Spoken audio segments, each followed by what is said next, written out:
గతంలో కూడా ఈ నైనీ కోల్ బ్లాక్ సంబంధించినటువంటి టెండర్ ప్రక్రియ జరిగింది. బీఆర్ఎస్ హయాంలో కేసీఆర్ ముఖ్యమంత్రిగా ఉన్నప్పుడు ఒకసారి. కానీ ఆ రోజు ప్రక్రియ మధ్యలోనే ఈరోజు ఎట్లయితే ఆపారో ఆ రోజు కూడా ఆపడం జరిగింది.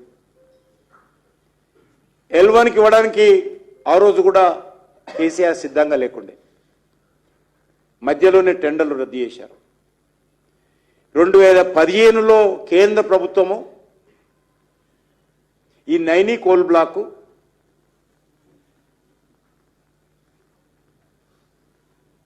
క్యాప్టివ్ మైన్స్ కింద, క్యాప్టివ్ మైన్స్ అంటే ఏదైనా ఒక కంపెనీకి ఉత్పత్తి అంతా కూడా పలానా కంపెనీకి ఇవ్వాలనేది. క్యాప్టివ్ మైన్స్ కింద కేంద్ర ప్రభుత్వం 2015లో ఇది సింగరేణికి అలాట్ చేస్తే, రాష్ట్ర ప్రభుత్వానికి అలాట్ చేస్తే, ఏపీ జెన్కోకు విద్యుత్ కోసం న్యాచురల్గా అది సింగరేణికి ఇచ్చి సింగరేణి ద్వారా మైనింగ్ చేయించాలి. కానీ ఆ రోజు సింగరేణికి ఇవ్వకుండా సింగరేణితో బలవంతంగా ఒక లెటర్ రాయించారు అప్పుడు ఉన్నటువంటి ప్రభుత్వం. మేము ఈ నైనీ కోల్ బ్లాక్ మేము మైనింగ్ చేయలేము అనేటువంటి ఉత్తరం రాయించి దాన్ని ప్రైవేట్ వ్యక్తులకు ఇవ్వడం కోసం టెండర్ ప్రక్రియ మొదలుపెట్టింది టీఆర్ఎస్ ప్రభుత్వం. మధ్యలోనే దాన్ని రద్దు చేయడం జరిగింది. టెండర్లను ఆఫర్ చేసిన తర్వాత దాన్ని రద్దు చేశారు టెండర్ ప్రక్రియ. ఈరోజు అయితే కాంగ్రెస్ పార్టీ రద్దు చేసిందో, గతంలో కూడా బీఆర్ఎస్ పార్టీ ప్రభుత్వం కూడా ఇదే విధంగా రద్దు చేసింది.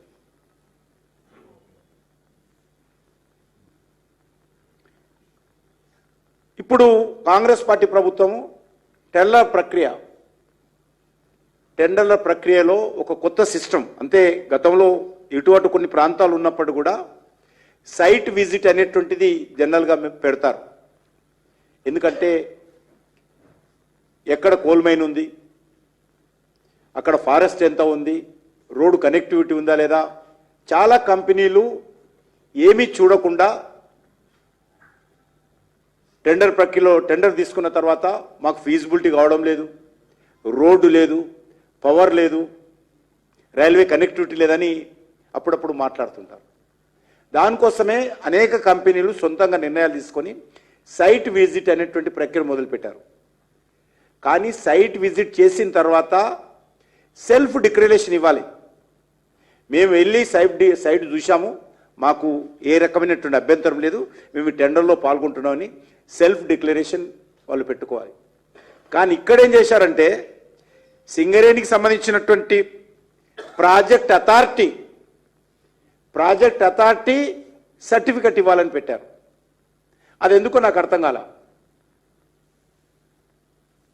కంపల్సరీ పెట్టడానికి కూడా వీల్లేదు. ఈరోజు 17 కంపెనీస్ విజిట్ చేశాయి నైనీ కోల్ బ్లాక్లో ఇప్పటి వరకు నాకు వస్తున్న రిపోర్ట్ ప్రకారం.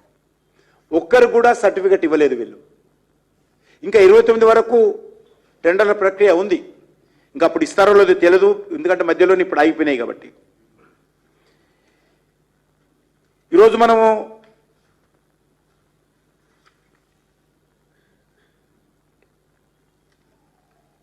కేంద్రం మంజూరు చేసినటువంటి ఈ నైనీ కోల్ బ్లాకు మరి ఈరోజు సింగరేణికి రాకుండా మరి ఈరోజు ప్రైవేట్ వ్యక్తులకు అప్పగించేటువంటి ప్రయత్నం జరిగింది. గతంలో కూడా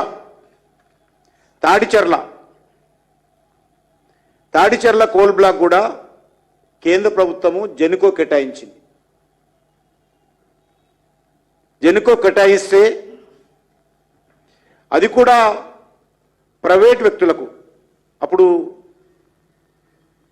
ఉమ్మడి ఆంధ్రప్రదేశ్లో రోషయ్య గారు తాడిచెర్ల బొగ్గు గనిని సింగరేణికి ఇచ్చాడు. సింగరేణికి ఇస్తే దాన్ని కూడా ఇదే విధంగా బలవంతంగా మేము తాడిచెర్ల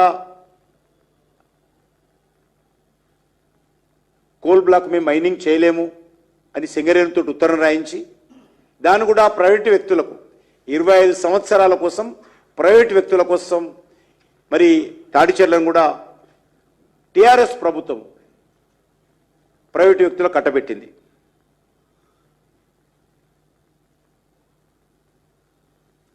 కాబట్టి ఈరోజు అనేక రకాలుగా రెండు పార్టీలు పోటీలు పడి సింగరేణిని ఈరోజు అనేక రకాల ఇబ్బందులకు గురి చేయడం జరిగింది. సింగరేణి రోజు ఫలితంగా ఆర్థిక సంక్షోభంలో కొట్టుమిట్టాడుతూ ఉంది.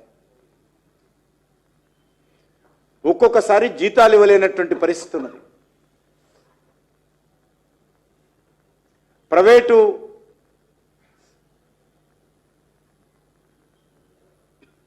పరంగా ఉన్నటువంటి కంపెనీలను పోల్చి చూసినట్లయితే సింగరేణి అద్భుతమైనటువంటి కంపెనీ.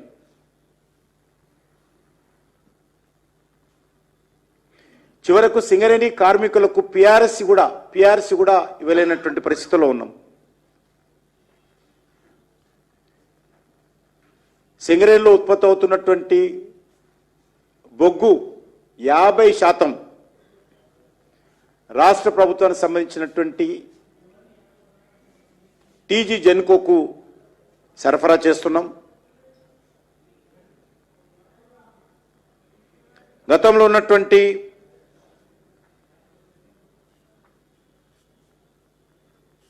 బీఆర్ఎస్ ప్రభుత్వం ఇంతకుముందు చెప్పినట్టు ఆ యొక్క బకాయిలు ఇవ్వలేదు. ఈరోజు కాంగ్రెస్ పార్టీ బకాయిలు వచ్చిన తర్వాత వాళ్ళు కూడా చెల్లించలేదు. ఈ రెండు పార్టీలు కలిసి సింగరేణిని ఈరోజు నిర్వీర్యం చేసేటువంటి ప్రయత్నం, రోడ్డున పడేసేటువంటి ప్రయత్నం చేస్తూ ఉన్నారు.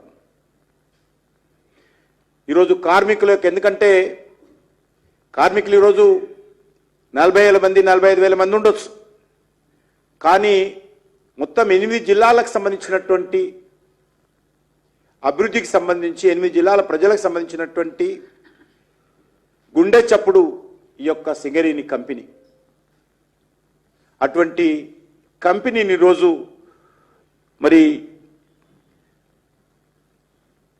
మనుగడనే ప్రశ్నార్థకంగా చేసేటువంటి ప్రయత్నం చేస్తూ ఉన్నారు.